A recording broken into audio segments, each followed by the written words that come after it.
Hello friends, இன்னைக்கு நம்ம பார்க்க போகிறது Japanese anime சீரிஸான Overlord season 1 episode 5 தான் இன்னைக்குள்ள வீடியோவில் பார்க்க போகிறோம். உங்களுக்கு இந்த வீடியோ பிடிச்சிருந்தது அப்படின்னா லைக் பண்ணிட்டு அப்படி மறக்காமல் நம்ம சேனலை சப்ஸ்கிரைப் பண்ணிருங்க. இதில் சில விஷயங்களை டைரெக்டாக சொல்லியிருக்க மாட்டாங்க, இன்டெரக்டாக தான் சொல்லியிருப்பாங்க.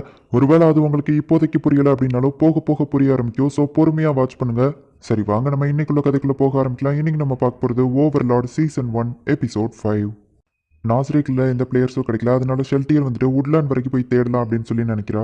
அப்புறமா நேற்று நம்ம பிடிச்சவன் ஸ்லேன் டியோக்ரேசியை சேர்ந்தவன் அப்படின்னு சொல்லி விசாரணையில் தெரிய வந்திருக்கு. அந்த காரன் வில்லேஜை காப்பாற்றிருக்கீங்க, அதில் நம்ம ஏதாச்சும் பண்ணணும்னு நினைக்கிறீங்களா அப்படின்னு சொல்லி ஆல்பர்டோ கேட்குறா. இல்லை, இப்போதைக்கு எதுவும் வேணாம், இவ்வளோதான் ரிப்போர்ட் அப்படின்னு ஆல்பர்டோ சொல்லவும், நல்ல ஒர்க் பண்ணியிருக்கா அப்படின்னு சொல்லி நம்ம ஹீரோ பாராட்டுவோம். நீங்கள் பாராட்டுற லெவலுக்கு இப்பெல்லாம் உங்களுக்கு என் மேலே லவ் வந்துருச்சா அப்படின்னு சொல்லி ஆல்பர்டோ கேட்கவும், எங்க பாரு ஆல்பர்டோ, நான் உன்னோட ப்ரோக்ராமை மாற்றி எழுதுனதுனால தான் நீ என் மேலே இவ்வளோ ஃபீலிங்காக இருக்கு. அது போக உன்னை டேப்லா தான் டிசைன் பண்ணா அப்படின்னு நம்ம ஹீரோ சொல்லவும், டேப்ல எனக்கு அப்பா மாதிரி நான் என்னோட ஃபியூச்சர் ஹஸ்பண்டை கண்டுபிடிச்சிட்டா அவரு சந்தோஷம் தான் படுவாரு அப்படின்னு சொல்லி ஆல்பர்டோ சம்மந்தம் இல்லாமல் பேசிட்டு இருக்கா. அப்போ ஷெல்டியர் அந்த இடத்துக்கு வரா. என்னோட ஹெல்ப் ஏதாச்சும் வேணுமா அப்படின்னு நம்ம ஹீரோ அவா கிட்ட கேட்டா, உங்களை பார்த்ததே எனக்கு ஒரு பெரிய சந்தோஷம் அப்படின்னு சொல்லி அவா சொல்லுவோம். அப்போ பார்த்துட்டு இல்லை கிளம்பு அப்படின்னு சொல்லிட்டு ஆல்பர்டோ சொல்றா. அப்படியே இவங்க ரெண்டு பேருக்குள்ளேயும் சண்டை வருது. ரெண்டு பேரும் சின்ன பிள்ளை மாதிரி சண்டை போடுறதை நிறுத்துங்க அப்படின்னு நம்ம ஹீரோ சொல்லுவோம். அமைதியாகிறாங்க. உண்மையிலேயே எதுக்காக வந்திருக்க அப்படின்னு நம்ம ஹீரோ கேட்கவும், நீங்க கொடுத்த அந்த மிஷனுக்காக நானும் செபஸும் ரொம்ப தூரம் போறோம், திரும்ப வர லேட் ஆகும், அதான் போறதுக்கு முன்னாடி உங்க அழகான முகத்தை ஒரு தடவை பார்த்துட்டு போகலான்னு வந்தேன் அப்படின்னு சொல்லி அவ கிளம்புறா. எங்க இராந்தல் சிட்டில அட்வென்ச்சரர் கில்ட்ல நம்ம ஹீரோ ஜாயின் பண்ணிட்டு இப்போ ஒரு கிளப்புக்கு போறான். அவன் கூடவே சேர்த்து நாவே அப்படிங்கிற ஒரு பொண்ணு இருக்கா. அவளும் வந்துட்டு அந்த நாஸ்ரைக்ல உள்ளவாதான். நம்ம ஹீரோ இப்பதான் அந்த அட்வென்ச்சர் கில்ட்ல போய் சேர்ந்திருக்கான் அப்படிங்கிறதுனால அவனுக்கு காப்பர் பிளேட் கொடுத்துருக்காங்க. ஸோ அதனால நம்ம ஹீரோவை யாரும் மதிக்கவே மாட்டேங்கிறாங்க. உன்ன மாதிரி ஒரு ஆள்ல அங்க தங்கணும்னா 7 காப்பர் காயின் ஆகும் அப்படின்னு சொல்லி அந்த கடைக்கார் சொல்றாரு. எனக்கு ஒரு பிரச்சனையும் இல்லை அப்படின்னு நம்ம ஹீரோ அந்த துட்டை கொடுக்குறான். அப்போ ஒரு மொட்டை வந்துட்டு நம்ம ஹீரோட்ட வேணும்னே பிரச்சனை இருக்கிறான். என் காலை தட்டி விட்டதுக்கு ஒழுங்கா மன்னிப்பு கேளு, இல்லைன்னா அவன் கூட வந்துருக்கிற அந்த பொண்ணை கிஸ் பண்ண சொல்லு அப்படின்னு சொல்லவும், நம்ம ஹீரோ சிரிச்சுக்கிட்டே, நீல என் கூட சண்டை போட தகுதியே இல்லாதவன், இப்போ முடிஞ்சா சரி அப்படின்னு சொல்லிட்டு அவனை தூக்கி போட்டுதான். அவன் போய் ஒரு பொண்ணு வச்சிருக்கிற ஹீலிங் போஷன் மேல விழுந்து உடைக்குவோம்.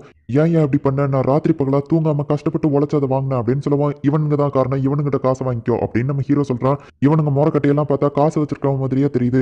உன் ஆர்மர் பார்த்தாலே நீ ரிச் ஆனவனா தெரியுது, உன்ட்ட கண்டிப்பா ஒரு ஹீலிங் போர்ஷன் இருக்கும் தாயன் அப்படின்னு சொல்லி கேட்குவோம். நம்ம ஹீரோ கொடுக்குறான். என்னது ரெட் போர்ஷனா அப்படின்னு சொல்லிட்டு அவ்வளோ வாங்கிட்டு போயிருந்தா. லார்ட் ஐன்ஸ், எதுக்காக நீங்க அவளுக்கு ஹை லெவல் போர்ஷனை கொடுத்தீங்க அப்படின்னு சொல்லி கேட்குவோம். அதை அப்புறமா பார்த்துக்கலாம், இப்போதைக்கு ஃபர்ஸ்ட் நம்ம இந்த கில்டை பத்தி யோசிப்போம் அப்படின்னு சொல்லிட்டு நம்ம ஹீரோ சொல்றான். நெக்ஸ்ட் நம்ம என்ன பண்ணலாம் அப்படின்னு சொல்லிட்டு அவ கேட்கறா. நீ இந்த ஹியூமன்ஸ் பத்தி என்ன நினைக்கிற அப்படின்னு நம்ம ஹீரோ கேட்குவோம். அதுங்கெல்லாம் முட்டாள் அப்படின்னு சொல்லிட்டு அவ சொல்றா. இவா கூட வா அப்படின்னு சொல்லிட்டு நம்ம ஹீரோ மனசுக்குள்ள நினைச்சிட்டு, உன்னோட கருத்துல நான் தலையிட விரும்பல, ஆனா இங்க இருக்கிற மனுஷங்க முன்னாடி மட்டும் கொஞ்சம் நல்லபடியா நடந்துக்கோ அப்படின்னு சொல்லவும் அவளும் சரி ஓகேன்னு சொல்றா. அப்புறமா இந்த இடத்துல என்னோட பேரு மோன் அப்படிங்கிறதுனால மோன் அப்படின்னே கூப்பிடு, லார்ட் ஐன்ஸ் அப்படின்னு சொல்லி கூப்பிடாத அப்படின்னு நம்ம ஹீரோ சொல்றான். அவளும் சரி ஓகே அப்படின்னு சொல்றா. முதல்ல இந்த உலகத்தை பத்தி நிறைய இன்ஃபர்மேஷன் கலெக்ட் பண்ணணும், அதுக்கு நம்ம நிறைய அட்வென்ச்சரர்ஸ் கூட பழகணும். நம்மளோட திறமையை இந்த இடத்துல காட்டி சின்ன அட்வென்ச்சரர்ல இருந்து ஹை லெவல் அட்வென்ச்சரர் வரைக்கும் அவங்க கூட பழகணும். ஏன்னா அவங்க கிட்ட தான் நிறைய இன்ஃபர்மேஷன் இந்த உலகத்தை பத்தி இருக்கும். நம்ம கிட்ட காசும் கம்மியா இருக்கு, நம்ம நாஸ்ரிக்கோட காசை இந்த இடத்துல செலவு பண்ண முடியாது, ஏன்னா நம்மள ஃபாரினர்னு கண்டுபிடிச்சிருவாங்க. அது போக மற்ற பிளேயர்ஸ் பார்த்தாலும் பிரச்சனை தான். ஃபர்ஸ்ட் நம்ம ஒரு ஜாபை கண்டுபிடிக்கணும் அப்படின்னு நம்ம ஹீரோ சொல்றான். நம்ம ஹீரோ கிட்ட ஹை லெவல் போர்ஷனை வாங்கிட்டு போனா அந்த பொண்ணு ஒரு கடைக்கு போய், நீங்க தான் இன்ஃபீரியர் பாலியாவன்னு கேட்கிறோம். அவனும் ஆமான்னு சொல்றான். நீங்க ஒரு விஷயத்தை டெஸ்ட் பண்ணி சொல்லணும் அப்படின்னு அவ சொல்றா. பார்த்தா அவன் வந்துட்டு, பாட்டி நீங்க இதை செக் பண்ணி ஆகணும் அப்படின்னு சொல்றான். இவங்க தானே இந்த ஊர்லயே ஃபேமஸ் ஃபார்மசிஸ்ட் அப்படின்னு சொல்றாங்க. அவனும் ஆமா அப்படின்னு சொல்றான். அவங்க அதை செக் பண்ணி பார்த்துட்டு, இதை பத்தி நான் கேள்விப்பட்டிருக்கேன், இப்போ தான் ஃபர்ஸ்ட் டைம் நேரில் பார்க்குறேன், இது கடவுளோட ரத்தம் அப்படின்னே சொல்லுவாங்க. ஃபுல் அண்ட் ஃபுல்லா இது மேஜிக்கால தான் கிரியேட் ஆயிருக்கு. நீ உண்மையிலேயே ரொம்ப லக்கி தாமா, ஆனா இதுல நிறைய ஆபத்தும் இருக்கு. இது கிடைக்கிறதுக்காக கொலை வேணாலும் பண்ணுவாங்க. இது 8 கோல்டு காயின் போகும், வேணா சொல்லு நானே வாங்கிக்கிறேன் அப்படின்னு சொல்லவா அந்த பொண்ணு யோசிக்கிறா. நம்ம வேணா இன்னொன்னு பண்ணலாம் அப்படின்னு சொல்லி அந்த பாட்டி சொல்றாங்க. இவன் பார்த்தா காப்பர் பிளேட் தான், ஆனா பணக்காரனா இருப்பான்னு நினைக்கிறேன், அதான் ஹை லெவல் ஆர்மர்லாம் போட்டுருக்கான் அப்படின்னு சொல்லி மத்தவங்க பேசிட்டு இருக்காங்க. எங்க நம்ம ஹீரோக்கும் நாபிக்கும் அதுல என்ன எழுதிருக்குன்னே படிக்க தெரியல. உடனே நம்ம ஹீரோ சும்மா ஒரு பேப்பரை எடுத்துட்டு போய் அந்த லேடிட்ட, நான் இந்த ரெக்வஸ்ட்டை முடிக்கிறேன் அப்படின்னு சொல்லுவோம். சாரி சார், நீங்க காப்பர், இதை உங்களால பண்ண முடியாது அப்படின்னு அந்த லேடி சொல்லுவோம். எனக்கு தெரியும், ஆனா என்னோட லெவலுக்கு இதெல்லாம் ரொம்பவும் சர்வசாதாரணம் அப்படின்னு நம்ம ஹீரோ சொல்றான். ஆனா சாரி சார், கில்டுக்குன்னு ஒரு ரூல்ஸ் இருக்கு அப்படின்னு அவங்க சொல்லுவோம். சரி, காப்பர் பிளேட்ல இருக்கிறதுலேயே கஷ்டமான ரெக்வஸ்ட்டை எடுத்துட்டு வாங்க அப்படின்னு நம்ம ஹீரோ சொல்றான். அவங்களும் சரி ஓகே அப்படின்னு சொல்லி போறாங்க. நல்ல ஐடியா ஒர்க் அவுட் ஆயிடுச்சு அப்படின்னு சொல்லி நம்ம ஹீரோ மனசுக்குள்ள நினைக்கிறான். நீ வேணா எங்க டீம்ல ஜாயின் பண்ணிக்கோ அப்படின்னு சொல்லி சில பேர் நம்ம ஹீரோவை கூட்டிட்டு போயிட்டு அவங்க டீமை இன்ட்ரோடியூஸ் பண்ணிக்கிறாங்க. அதுல ஒரு சின்ன பையன் வந்துட்டு மேஜிக் ரொம்பவும் சூப்பரா பண்ணுவான் அப்படின்னு சொல்லி அவனை பத்தி ரொம்ப பெருமையா பேசுறாங்க. என்னை பத்தி ஓவரா புகழாதீங்க அப்படின்னு சொல்லி அந்த பையன் தன்னடக்கத்தோட இருக்கான்.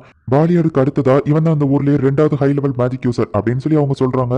உடனே நம்ம ஹீரோவை இன்ட்ரடியூஸ் ஆயிட்டு, ஆமா யார் இந்த பாலியாட் அப்படின்னு சொல்லி நம்ம ஹீரோ கேட்கறான்.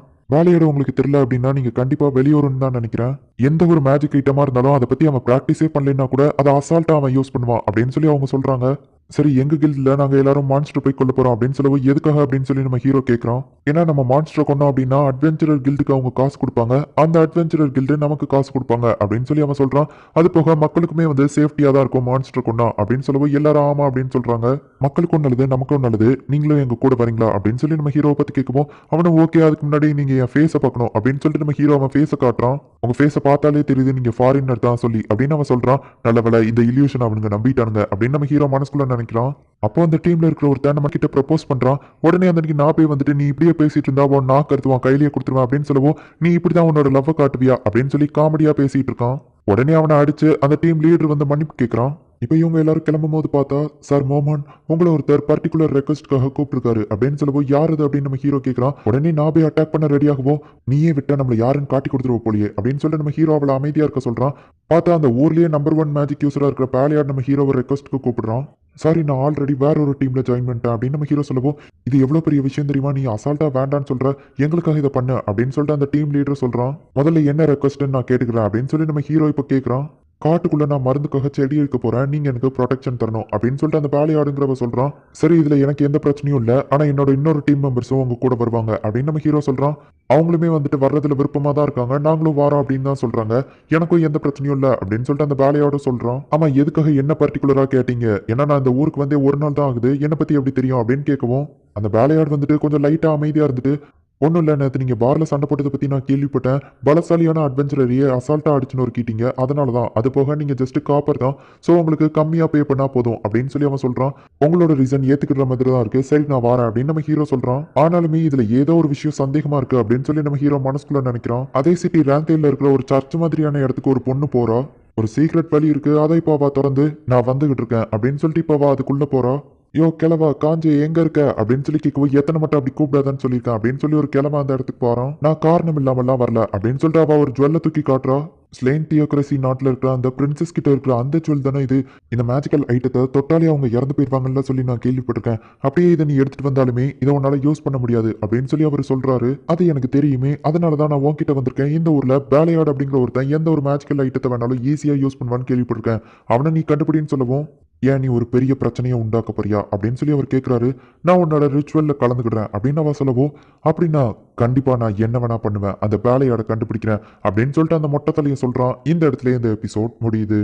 நம்ம ஹீரோ கூட இருக்கிற அந்த நாபி அப்படிங்கிற பொண்ணு யாரு அப்படிங்கிறத இப்போ வரைக்கும் நமக்கு கரெக்டாக சொல்லியிருக்க மாட்டாங்க. போக போக இருக்கிற எபிசோட்ஸில் தான் நமக்கு எல்லாத்தையுமே தெளிவாக காட்டுவாங்க. ஸோ இந்த கதையை பொறுமையாக வாட்ச் பண்ணுங்க, அப்படின்னா தான் உங்களுக்கு கதை புரியும். அண்ட் போக போக இருக்கிற எல்லா எபிசோட்ஸும் சூப்பராக இருக்கும். ஸோ மிஸ் பண்ணாமல் பார்த்து என்ஜாய் பண்ணுங்க. அண்ட் உங்களுக்கு இந்த வீடியோ பிடிச்சிருந்தது அப்படின்னா லைக் பண்ணிட்டு அப்படி மறக்காம நம்ம சேனலை சப்ஸ்கிரைப் பண்ணிருங்க. தேங்க்யூ ஃபார் வாட்சிங். பாய் கைஸ், நெக்ஸ்ட் எபிசோட்ல மீட் பண்ணலாம்.